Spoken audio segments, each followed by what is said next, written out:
Good morning, everyone. This is Sibbe Bladh. The second wave of the pandemic has come over us. Once again, we see the media reporting about increased cases of deaths and intensive care in COVID-19. And still we have a bunch of people who don't even believe that the virus is real, even though the scientist has discovered 12,000 mutations of the virus and studied endless of cases.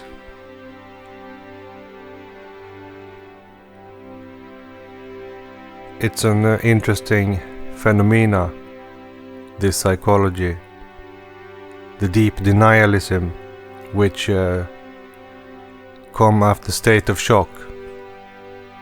And it's going to be interesting to see the psychology collective analyze this and see what is going on. Right now people are in such deep denialism that even on the death bed, when they're about to die, they don't even believe that COVID exists, even though they are dying from the disease. And they come with their own explanations and theories, thoughts and feelings, all rational thinking gone. They die completely insane, completely disconnected from reality. That's how hard this denialism is. How hard this separation between rational thinking and reality and fantasy and paranoia has become. They are completely lost until they die, and God knows where they go after that with that kind of mentality. The world is changing. Every year the world is changing more and more from a human world, a biological world, into a digital world, a technical world. And whether we like it or not, it's happening. But some people, they cling on so very hard to the human perspective, much like the geocentrists of the Vatican that denied the heliocentric view, or even killed anyone that had the audacity to say that a galaxy revolves around the sun. So they are very stubborn. They don't give up easily. They will enforce their confusion on others with violence if necessary. They refuse to cooperate. They refuse to show solidarity with the collective or have empathy for other people. It's only the weak that die. Doesn't matter. 99% will make it. They don't seem to know that even though 99% survive, many of them will have a lifelong torture and handicap and suffering from this. And it affects the whole society, the whole community. But when you have no empathy, it might seem right to behave this way.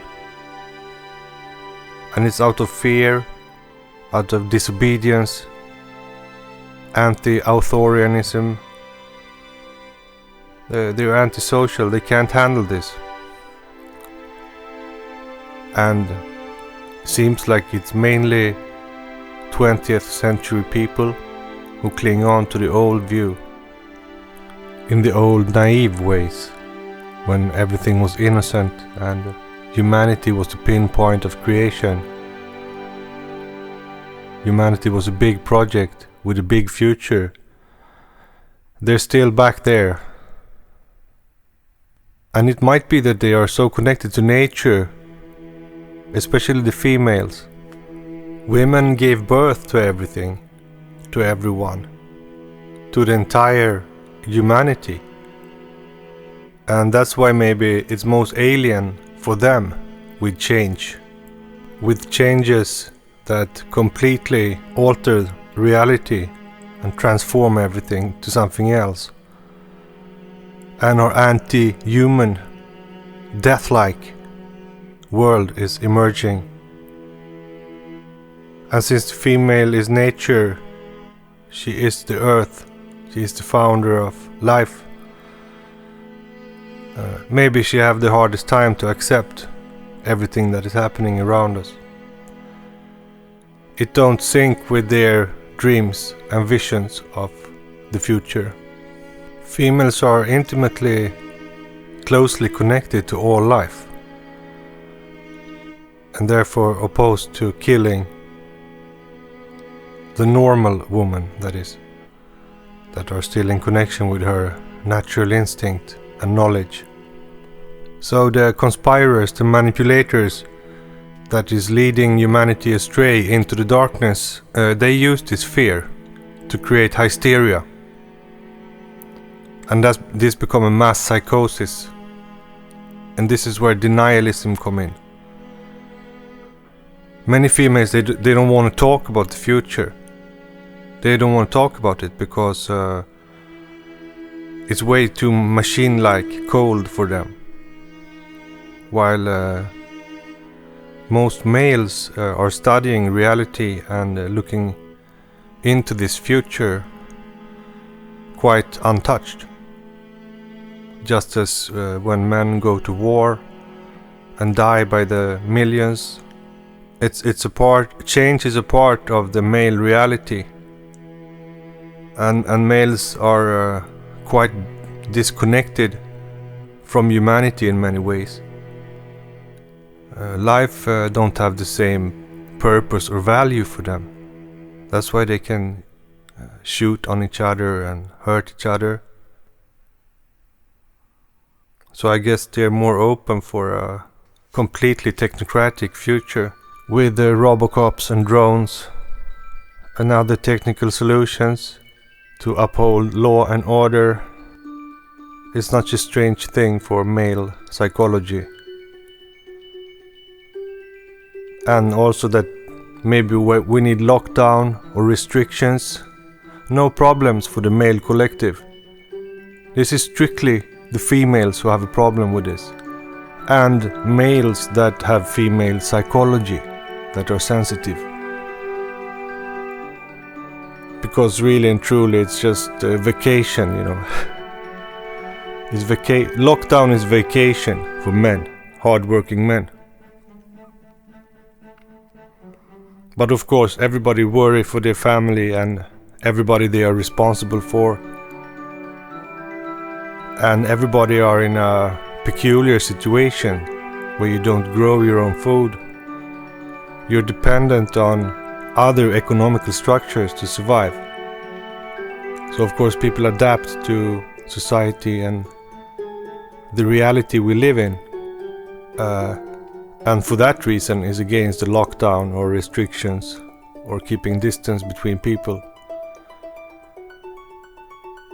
But females seem to have a much deeper problem with all these changes that fundamentally threaten their creation, their world, their dreams. Some women, they become like COVID zombies, Corona zombies. I call people who demand to get close to others, demand that everybody break the rules and think like them. They are zombie-like, Corona zombie people. Maybe they want to stand close to you, or they say that it's very important that we stick together now and meet everybody all the time. Those who are malignant social, who have such a great urge and desire for social connection all of a sudden to counteract the pandemic, counteract the changes and the restrictions in society. I guess those who will do best in this development is those who are willing to accept change.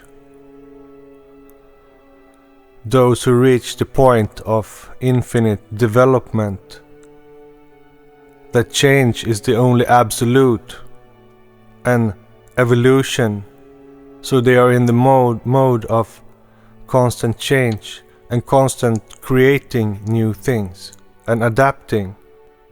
Those who are too much stuck in the 20th century, they will have a lot of disappointments right now, the coming 50 years.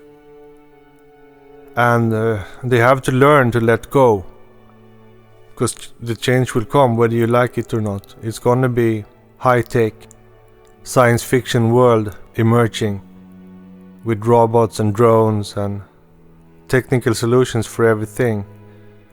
The human race will be obsolete. Will be no need for massive amounts of workers or citizens.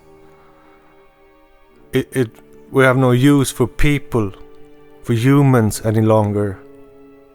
They have to accept that this is evolution and time is up. It's time for something new.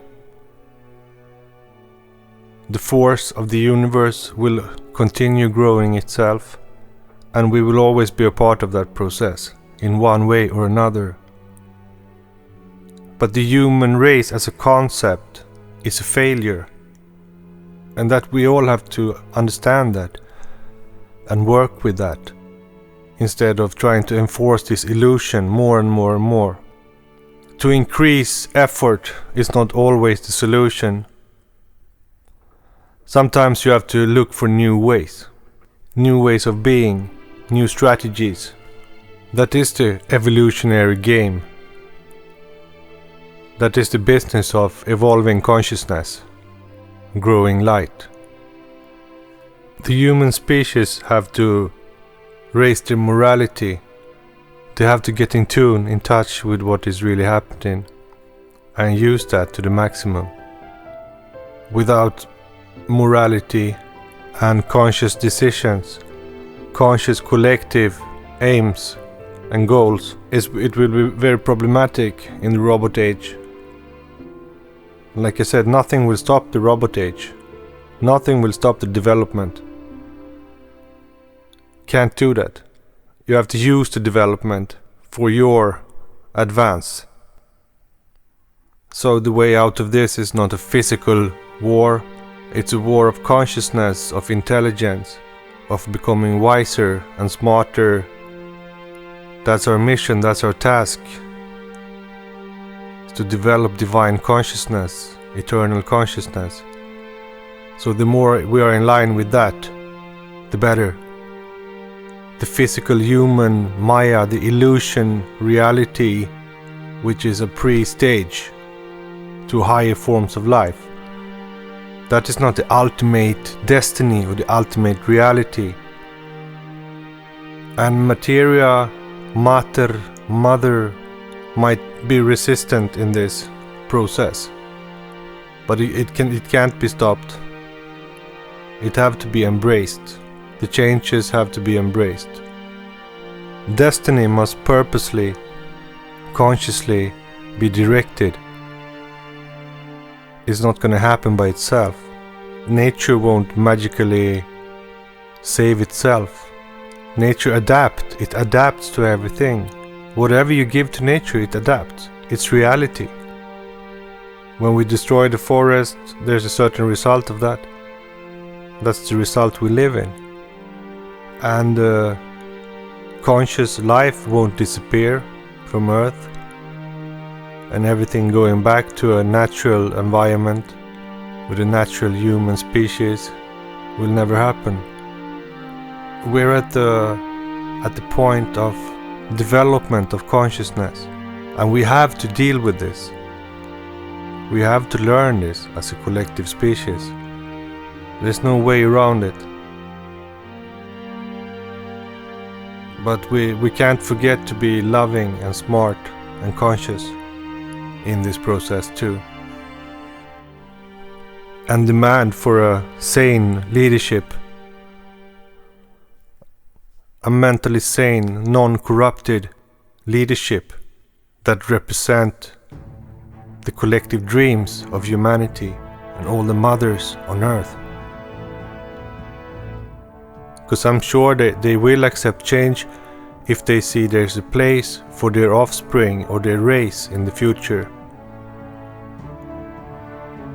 This is simply out of fear, because the changes are too drastic, too violent, too unhuman, too unreal.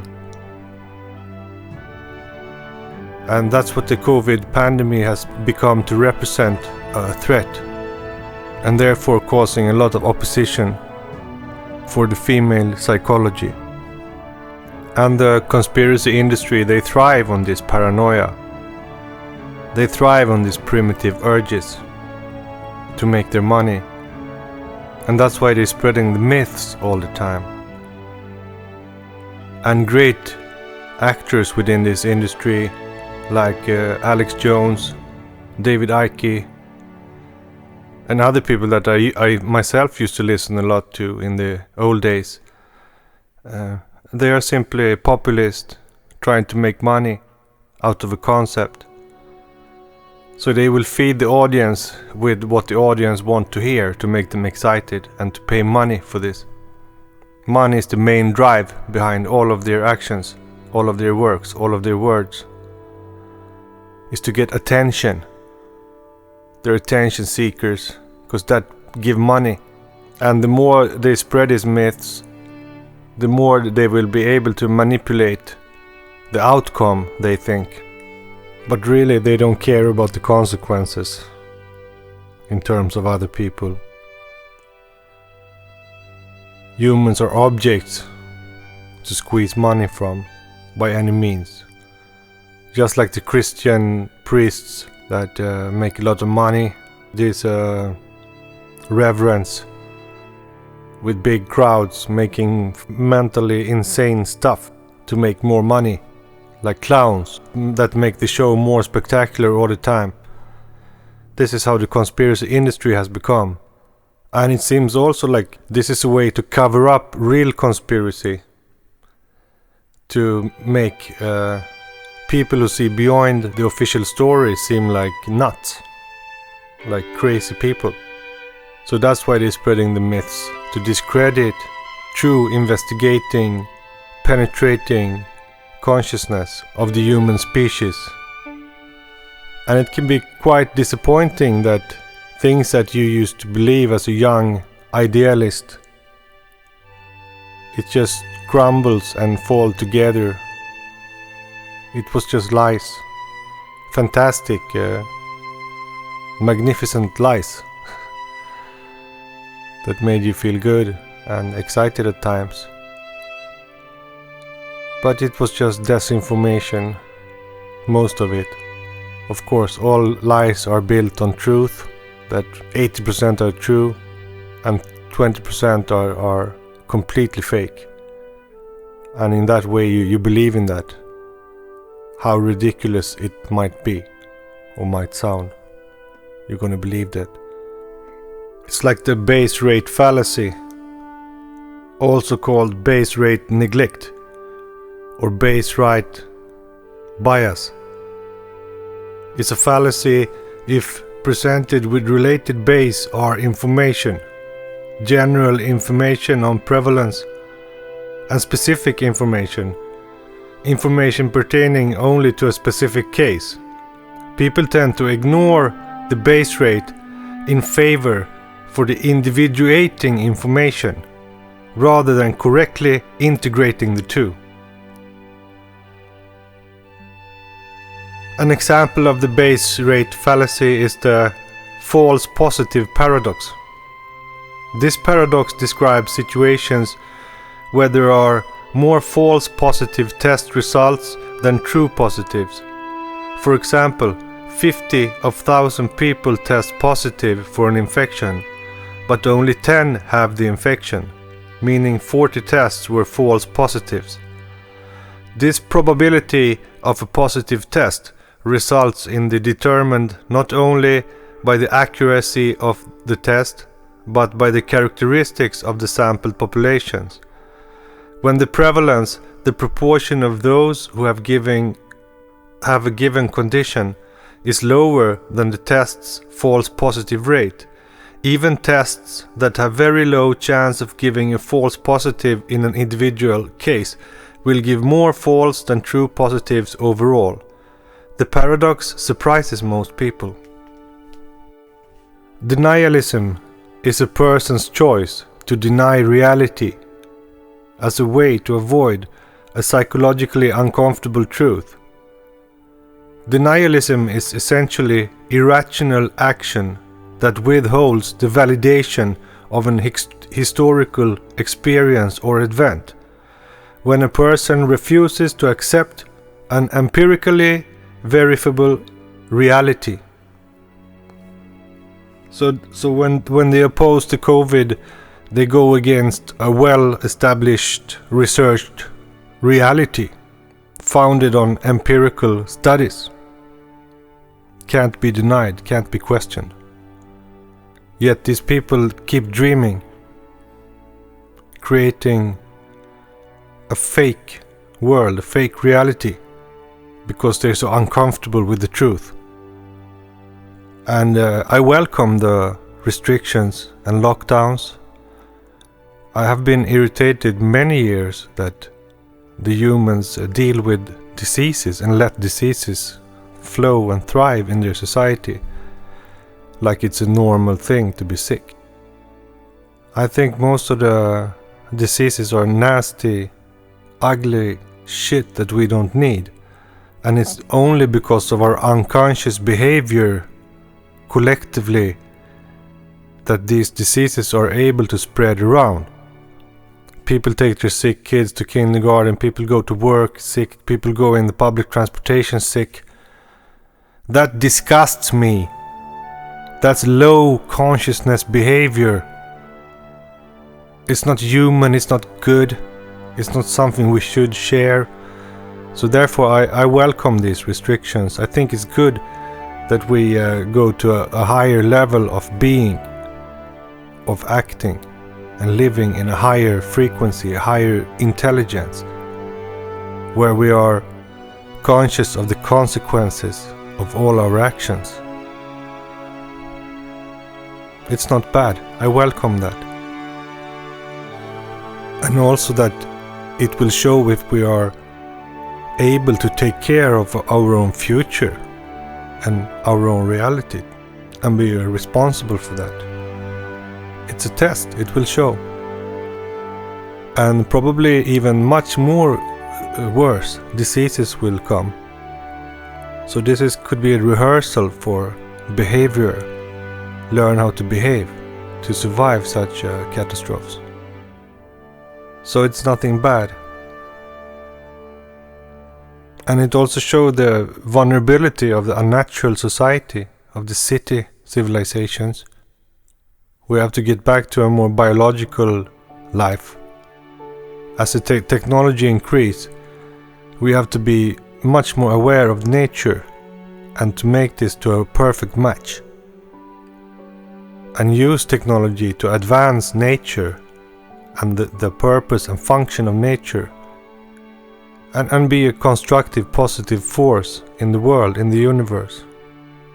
Not behave like 3-year-olds that is against everything that don't suit them. That don't suit their immediate reality. That is not the way for evolution of consciousness. So we have to listen to the old masters. It's humility. Humility. Acceptance of change, to adapt, to develop, to overcome, and to not stagnate, to not cramp up, get caught up, and try to stop everything because it don't suit you. That is not the right way to go now. Instead, you have to gently steer destiny and to make everything better in the actual process that is taking place. Don't get caught up in fantasy world now. Stay realistic. Stay in touch with reality and work with that. It shouldn't be so hard. Alright, take care everybody. Bless.